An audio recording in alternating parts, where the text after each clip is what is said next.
I mean, seriously, what are we doing? And I don't want to get worked up on a random Wednesday night, but I'm sick and tired of this. And until we regulate the NIL, until we put some type of salary cap in college football, it's going to continue to be a hot mess. Someone in the comments said sold their soul for a 7-5 season and a win over Iowa in the Coconut Bowl.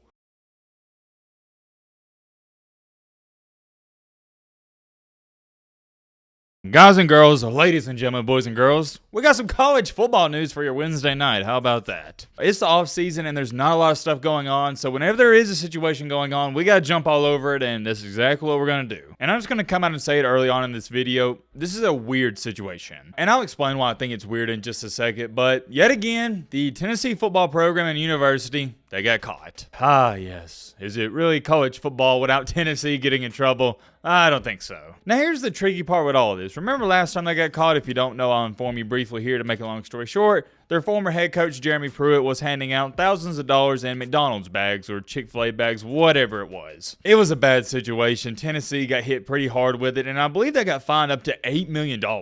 Fortunately enough, the NCAA got this right. They didn't put a postseason ban on them. And I've always hated that. I've never understood it, and I never will. I've never understood the mentality of punishing the future players of the team that had nothing to do with it whatsoever. I'd rather you find the university for every penny they're worth, because that's on them, but it is not on the future players. Absolutely not. And I know some people are going to say, well, Matt, they got to send a message somehow, and that's fine, but do it in any other way in shape and form. I'm getting a little too far ahead of myself. We're going to talk all about that, but also we got another minor topic to speak on, and it includes no other than Georgia and what's going on with them.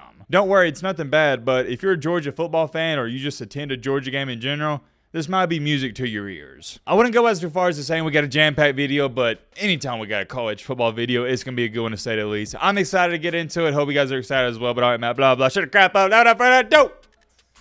Let's get into it. All right, first things first, let's go over we're not going over anything. I'm just sharing this with y'all. So Georgia is set to allow, as you see on your screen right here, the sale of alcohol inside their stadium in 2024. Yeah, that's all there is to it. I don't have an opinion on this whatsoever, but I figured, hey, why not? I had a couple people send it to me. We'll throw it in the video. Apparently, a bunch of other college stadiums have been doing this, and I always thought there was a rule that you couldn't do this, so I don't know. If you know anything about this, let us know in the comment section. I guess things are starting to change there, but we are going to move on to the main topic, the main encore, main reason you clicked onto this video. What in the world is going on with the Tennessee Volunteers? Well, yesterday, the breaking news came out, and when I first saw this, and everybody was reporting on it, you got your ESPN updates, I was like, wait a minute, hold on.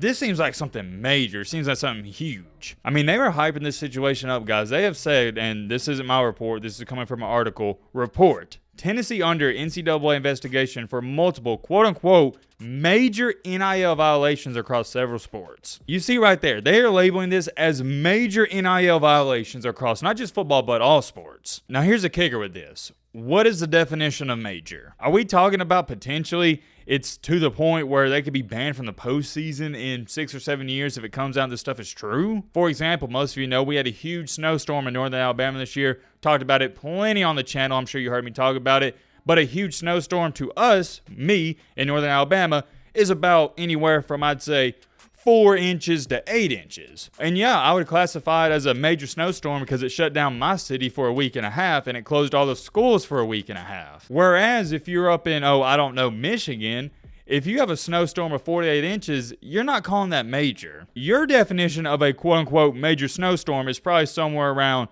I'd say, 12 inches to 36 inches, something like that. You see the point I'm trying to make here. Everybody's definition of major, it's different. We'll come back to that in just a second. Let's continue along here. Let me show you some of these details. Quote unquote, the University of Tennessee is immersed in another NCAA investigation of potential rules violations that is quote unquote major in nature, sources tell Sports Illustrated. The case involves multiple sports and includes scrutiny of name, image, and likeness, NIL benefits for athletes. Just last summer, Tennessee was penalized for more than 200 rules infractions in the football program. Now, there's reportedly more to come. According to Ford, details are scarce, but the penalties could be severe since this isn't the school's first rodeo. And that is something we do need to talk about and throw in there, because since they've already been penalized for stuff like this before, they're not just going to get a slap on the wrist. They're not going to get a warning. They've already got that. Quote unquote, details are scarce on what Tennessee is potentially facing in the latest case, including the number of involved sports. The school acknowledged the investigation to SI, but declined further comment, other than to say it has not received a notice of allegations from NCAA enforcement. A source familiar with the inquiry tells SI, which is Sports Illustrated, that Tennessee does not believe it has committed any violations in the NIL realm. The source cited NCAA guidance in that evolving area as quote-unquote vague and contradictory. So to sum that up here, Tennessee is pretty much saying, hey, we don't think we've done anything wrong, and there's a gray area here. There's a gray line. The NCAA wound up responding to Sports Illustrated and what they're reporting on, and here's what they told them. Quote unquote, with rare exceptions, the NCAA does not comment on current, pending, or potential investigations due to confidentiality rules put in place by member schools. Confidentiality. Yeah, that is a word you do not see every day. And there's some more stuff I could show you. I've read multiple different articles, but that's all we know up until this point. The NCAA, the only thing they've said is, hey, we're doing an investigation and we're not going to comment on this until the investigation's over with. For those of you who don't know, NCAA investigations take a fairly long time, so don't expect them to say anything soon on this. As far as it goes for Tennessee, like I showed you, they've stated, hey, we don't think we've done anything wrong here, so innocent until proven guilty.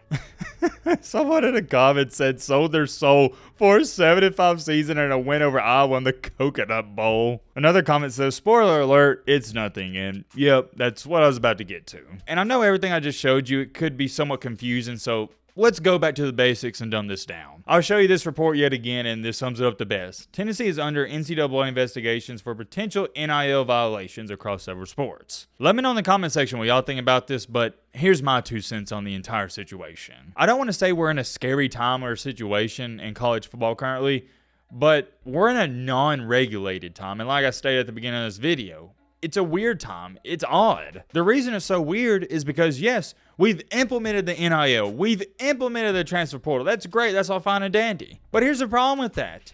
It's not regulated to any degree whatsoever. And until we regulate the NIL, until we put some type of salary cap in college football, it's going to continue to be a hot mess. And here's my thing about it. Since there is no regulation, are we just going to investigate every single team in college football? Remember Florida State, they're being investigated. Now it's Tennessee. It's a domino effect. I remember talking about the Florida State situation a couple weeks ago like it was yesterday. I told you more schools are going to come. It's a domino effect. And they say we got rules, but in reality, we don't. The only real way to solve this is you put in a salary cap and say, okay, this is how much money you can pay this certain kid to come to your school, or this certain group, like an offensive line unit, to come to your school or continue to play there. And here's the problem with this. So as you see on your screen right here, the NCAA is investigating Tennessee for NIL dealing centered around quarterback 5-star prospect Nico Iamaleava. And I've personally been keeping up with Nico's recruitment for a fairly long time, and for those of you who don't know, Tennessee paid him $8 million to come to Knoxville. So my assumption is, yeah, that's what it's got to be centered around. They paid Nico Iamaleava $8 million. But, and I have a really big but, here's the kicker with that. We're in the NIL era. That's legal. It's completely legal. I mean, seriously, what are we doing? And I don't want to get worked up on a random Wednesday night, but I'm sick and tired of this. And I'll divert back to this. Maybe I'm highly misinformed on this, but as far as I know, this is completely legal to pay players. If you want to pay them $100 million, that's legal. You know what? We'll do this. Let me know your thoughts down below. But